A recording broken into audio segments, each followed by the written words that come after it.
Here's a thought that feels almost illegal to say out loud. What if you're not behind?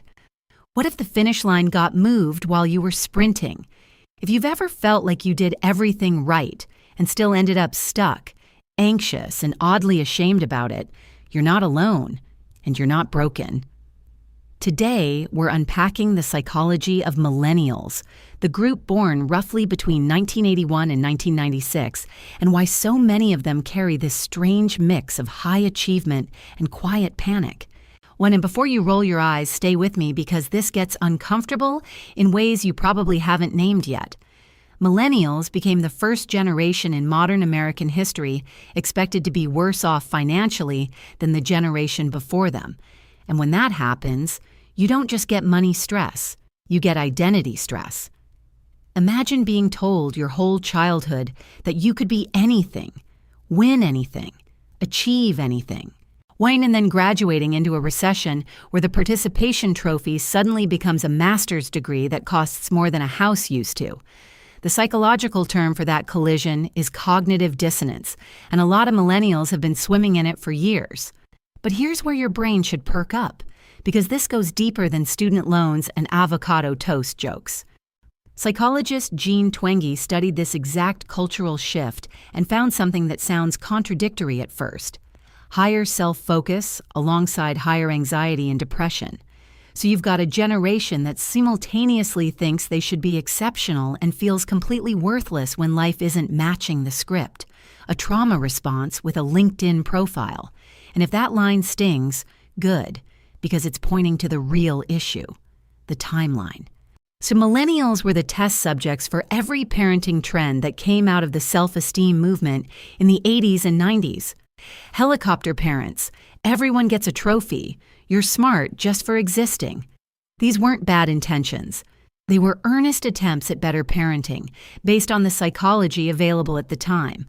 Then millennials hit their 20s right as the economy imploded in 2008, graduated into a job market that had fundamentally changed, and then suddenly found themselves navigating a completely different economic reality than the one they'd been prepared for.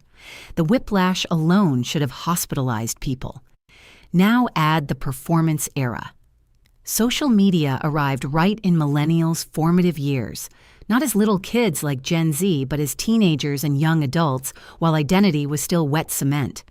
Facebook launches, later Instagram, and suddenly adulthood isn't just lived, it's displayed. And here's the trap. When your self-worth gets trained to chase external validation, your nervous system never gets to rest. You're essentially running a 24/7 campaign for your own existence, and the polls never close. That constant evaluation is exhausting, and it quietly changes how you make choices. Instead of asking, "Is this good for me?" you start asking, "Does this look like it's working?" Now pile on the fact that millennials are delaying or skipping traditional life milestones, marriage, home ownership, kids. Not always by choice. Surveys show many still want those things, but the economic math often makes them borderline impossible without family wealth or extraordinary luck. So you've got people in their 30s and 40s who still feel like they're waiting for their real life to start. Except the waiting room is a studio apartment that costs more than your parents' mortgage, and your therapist is booked out for months. When achieving the markers of what society defines as adulthood becomes unattainable, your brain doesn't just shrug and move on. It builds a low-level stress response that can become chronic, like living in preparation mode. Sort of like being stuck in the loading screen of your own life, staring at a progress bar that hasn't moved in the past decade. But let me throw something at you that might feel personal. Millennials were sold a very specific story about how effort equals outcome. And study hard, go to college, get a good job, work your way up. That social contract seemed straightforward, and for a long time it mostly worked. Then the economic landscape shifted faster than the story did. College costs explode, entry-level jobs demand years of experience, and debt shows up like a permanent roommate. The psychological term for when reality violates your core beliefs about how the world works is schema disruption. And when it happens on a generational scale, you don't just get disappointed people, You get a rewiring of how an entire age group relates to institutions, authority, and the concept of a stable future, which explains why millennials are often described as idealistic and deeply cynical at the same time. They still believe things should be fair, they just no longer believe they will be, and then society shames them for adapting. Why are you job hopping? Why aren't you loyal?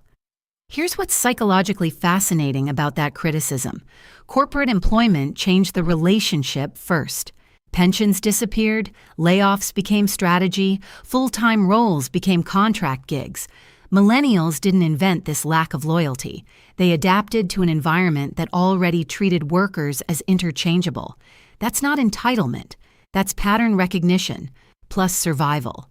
Now, I want to add something that many scripts skip, because it's where we turn insight into relief.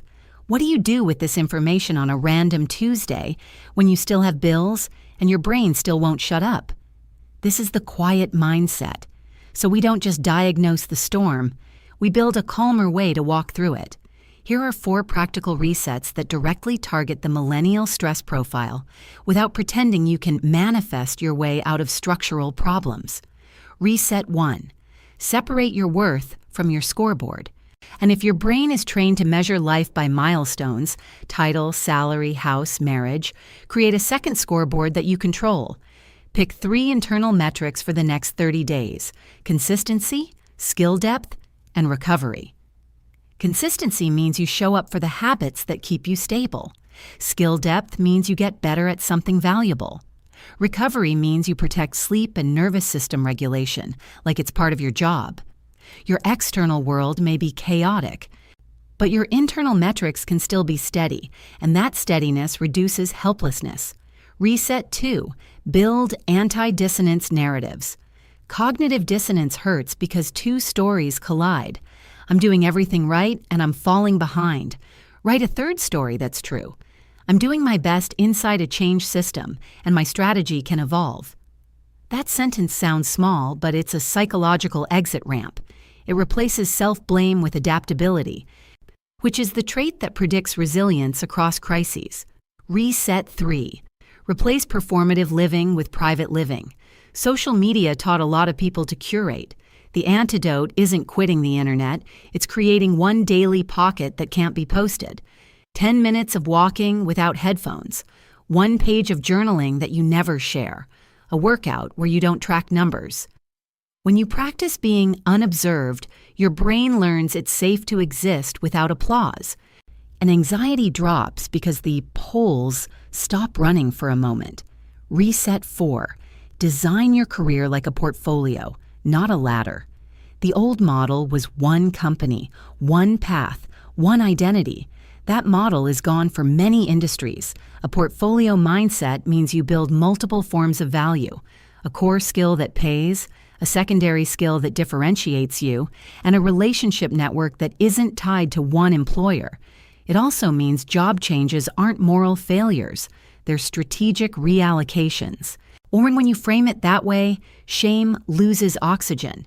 And there's one more layer we should talk about because it's the silent weight, the future. Millennials are also the generation that watches the planet deteriorate, sees institutions move slowly, and gets told they have to fix it without being given the power to do so. Existential dread with a side of helplessness. Climate anxiety is real, and it stacks on top of everything else. The quiet mindset approach here is microagency. Pick one domain where your action is visible. It can be voting locally, reducing waste in a way you can sustain, donating small amounts consistently, joining one community effort, or simply educating yourself without doom scrolling at midnight. Microagency doesn't solve the whole world, but it tells your nervous system, I'm not trapped. And that message matters. So when society looks at millennials and says, why are you so anxious? Why can't you just buy a house? The answer isn't mysterious. Humans get anxious when the landscape shifts beneath them and the map they were given no longer matches the territory. If this hit home, I want you to take one slow breath right now, just one, and notice how your shoulders feel when you stop arguing with yourself for a second. You don't need louder motivation. You need a clearer inner environment. That's what we build here. Subscribe to the Quiet Mindset if you want more calm.